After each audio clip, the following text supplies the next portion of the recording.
Survival horror fans have definitely been eating pretty good over the last few years, and even more so when you consider the kind of titles coming out in the indie scene.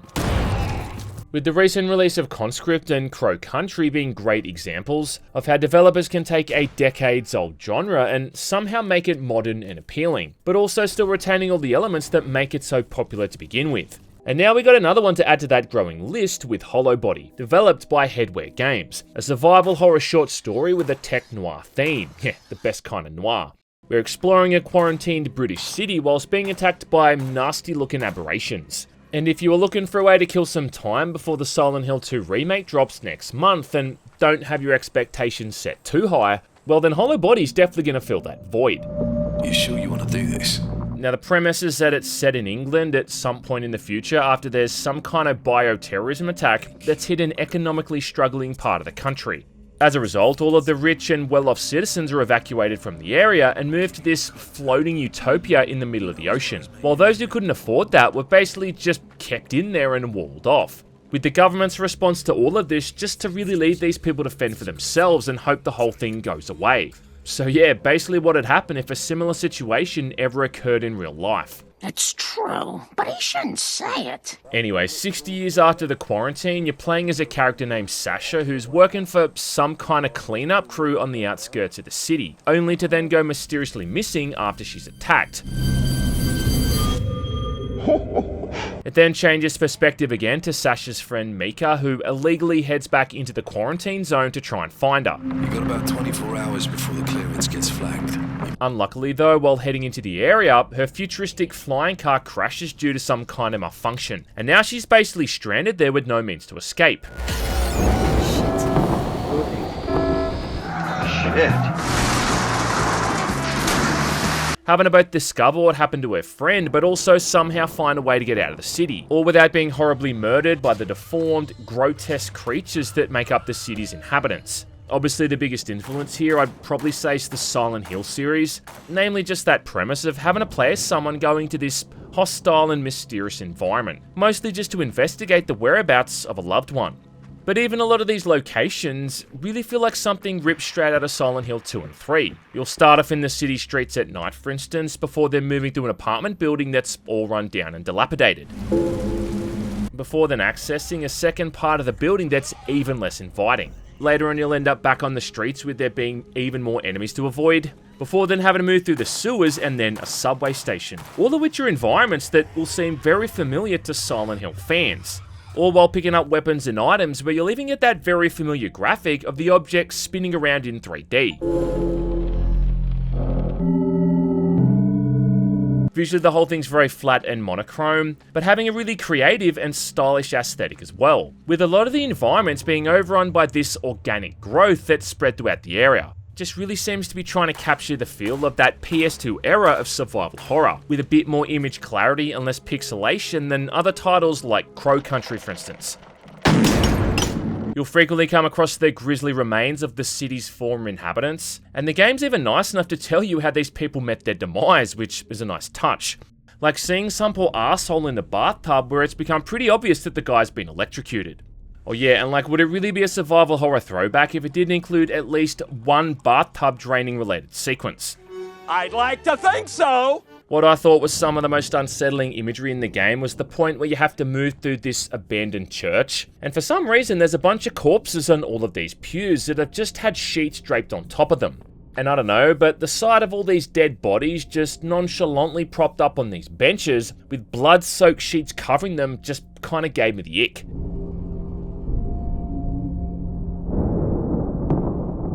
I actually appreciate as well how most locked or inaccessible doors in the game are actually boarded over, so you can tell visually not to waste your time trying to open them in the first place, which is a massive improvement over the locked door simulator that the Silent Hill games often felt like. There's also a pretty high amount of environmental storytelling going on as well, with these moments where you can find these radio signals and get a bit of a brief glimpse into some kind of event that happened in the past, building up the lore a bit and explaining just what went on here before the shit hit the fan. Overall, it does a great job of painting this picture of this small pocket of the world that's just been completely swept under the rug, with countless lives destroyed in the process. In fact, speaking of, there's like a section early on in the game here where you can prevent some poor asshole from throwing himself off the side of a building, where he'll actually end up following you around for the remainder of the game and even affecting the ending. Well, yeah, and thankfully as well, this guy's pretty much invulnerable to enemy attacks, and more than capable of keeping up without getting behind or getting lost. So yeah, like he's far more capable than other escort buddies like Maria in Silent Hill 2 or Ashley in RE4.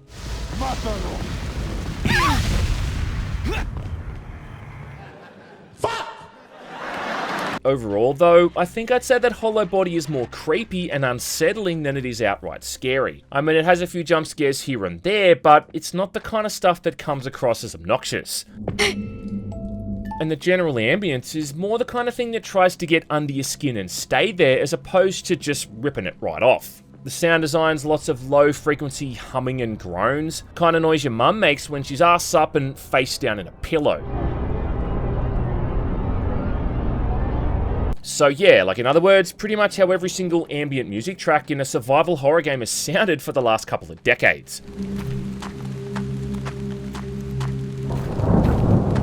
As for the gameplay, well, that's pretty much classic survival horror in that regard too, using a combination of fixed camera angles along with an over-the-shoulder view, which the player has more control over. Once you beat the game for the first time, you even unlock the option to play through the entire game in first-person mode, which actually works surprisingly well. There's the option for tank controls, but by default it uses a control scheme where you just kind of push a direction and your character moves that way instead. Ammunition and healing supplies are pretty limited as you'd probably expect, with you only ever having a handful of spare bullets and a few healing items on hand. And health also works off the Resident Evil principle, of there being states that are more or less fine, caution, and then danger, with a pretty blatant notification across the screen whenever you're near death, basically giving the player no excuse for it at that point. Ouch! And then you've got a combination of infinite manual saves along with checkpoints at key areas. But even the save points also serve as another way of fleshing out the story, considering that all of these are done through using phones. Yeah, for some reason this game takes place in the future and everyone's still using landlines. Why do you keep calling me? Anyway, the reason for that is that because there's always someone else on the other end of these things, babbling pretty much incoherently about Mika's past. I'm sorry, who is this? My name is Jeff. Yeah, it's all a bit ambiguous and vague, which is the complete opposite of how the rest of the game plays.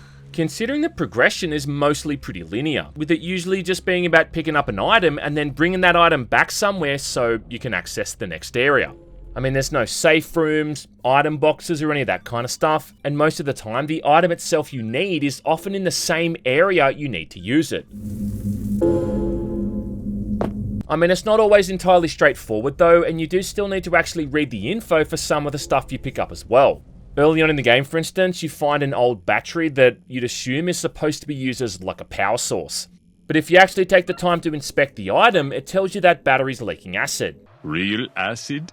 And then that acid has to be used to get through a locked door that's been covered in some kind of foam. And even too, like sometimes simply just inspecting an item in general is going to offer up the solution or a way to progress onward. The only real bummer here is that the game is absolutely lacking in real, proper puzzles. And apart from one that you get earlier on in the game where you've got to figure out the combination to a locked safe, the whole thing's completely devoid of anything that's even going to be remotely brain-melting. And I feel like a big part of the enjoyment factor for these kind of games is making sure that the player is spending just enough time wandering around trying to figure out which item goes where, but also without it getting to the point where you end up going in circles and start to get frustrated. And Hollowbody seems to get that balance right most of the time, at least in the sense that you never end up being stuck in one particular area for too long. But like at least maybe 2 or 3 more puzzles here that you'd actually have to spend some time mulling over. You know, that kind of stuff would have done the game wonders, but also helped to pad out the playthrough time just that little bit more. I mean, look, like, I'm not saying we need puzzles on the scale of some of the stuff we got in RE3, or, you know, something that requires a fundamental knowledge of the works of fucking Shakespeare. But even something that just grinds the game to a halt for, you know, even 5 or 10 minutes can do wonders for the pacing, giving you that much needed alternative to fighting or running away for your life. Oh yeah, and as for the combat, well, it's pretty basic survival horror stuff, where you just kind of lock onto an enemy and then shoot them until they fall over. Enemies will often fall to the ground as well without being fully dead, at which point you can finish them off with another shot or run right over and stomp on them, Dead Space style. Or I don't know, like maybe it's supposed to be similar to Silent Hill, how you'd often have to kick something when it was down on the ground to make sure that it finally pissed off for good. Just make sure you do it quickly because these enemies have a nasty habit of being able to swipe at you even when they're downed. You get this helpful little icon that appears to let you know when you're actually aiming at something. And then it's just a matter of making that decision as to whether or not you even need to attack them in the first place. Yeah, it's that classic survival horror trope of letting the player decide whether or not it's worth using some of their hard-earned resources. Just for that short, brief period where you can relax knowing that a nearby threat is actually removed. Just a bit of a shame that the weapons are so incredibly limited, with only a revolver or a shotgun for the ranged weapons, and then a spiked wooden pole or a street sign as your melee options. Oh yeah, as well as a bow and arrow, which seems oddly out of place, but also oddly powerful, able to kill enemies in a couple of hits. That revolver and the shotgun, though, are by far the workhorse weapons, with most enemies usually taking anywhere from 4 to 5 bullets from the revolver, or 2 or 3 shotgun shells before dying. And there's usually more than enough ammo laying around that it doesn't become that much of an issue if you want to take something out. Though there's definitely a fair few moments where simply just running past enemies is a far better idea. Mostly just when you're out in the streets with these giant wide open roads that give you plenty of opportunities to just avoid combat entirely. Which, yeah, again is a pretty classic staple, and almost a mandatory skill in survival horror games. On the whole though, like, I found the combat to be usually pretty forgiving. Most of the enemies in the game just kinda slowly shamble towards you, giving you ample opportunity to fill them full of bullets before they even get close. But all it takes though is for one of them to get off a couple of lucky hits, and then you're already in a danger state with one of those healing sprays looking mighty appealing. About the only thing that genuinely pisses me off here are the dogs, which have this annoying habit of just appearing out of fucking nowhere and then leaping at you, which usually drops your health down a full state in an instant. And their smaller size combined with how dark some of these outdoor areas are just makes it really tricky to spot them in a pinch. Oh yeah, it doesn't help either that they don't seem to get staggered when shot, which is a pretty crucial missing feature and, you know, something that helped to make these kinds of enemies tolerable in similar games.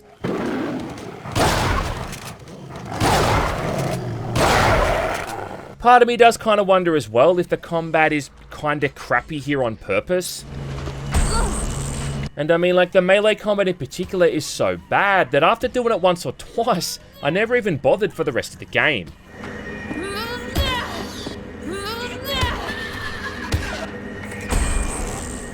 But even at the best of times, like, the shooting feels kinda janky, and your mobility and movement speed can seem really delayed, especially when you're trying to move quickly under pressure.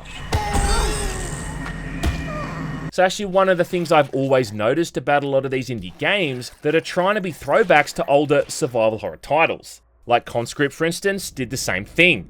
That was that isometric World War I themed Resident Evil inspired game where you played as a lone French soldier exploring trenches and German encampments to find his long lost brother. Yeah, another horror game about someone trying to find a loved one.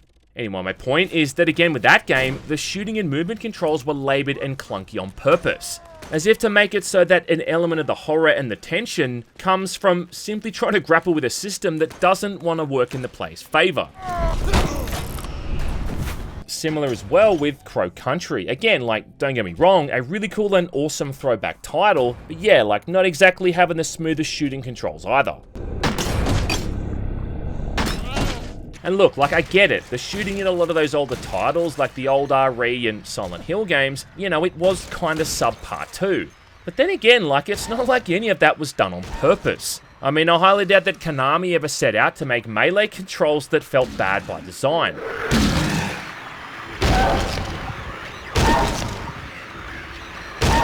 they probably did the best with what they could and were just based off the limitations of the technology. And a lot of those games played very similar, simply because that was the fashion at the time. In the same way that today, almost every single third-person game has a dash, a parry, or a block move. I guess my point is that I don't know if the combat controls in Hollowbody are supposed to be clunky in an ironic sense. But either way, like, this ain't Doom Eternal or Max Payne. You'll take a fair few cheap shots here and there, and some of them might even kill you. But having said all that, I'd think that most of the people playing this in the first place would probably already know that.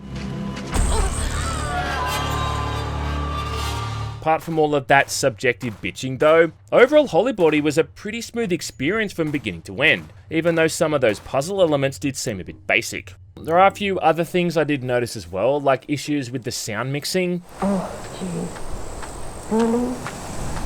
I'm sorry.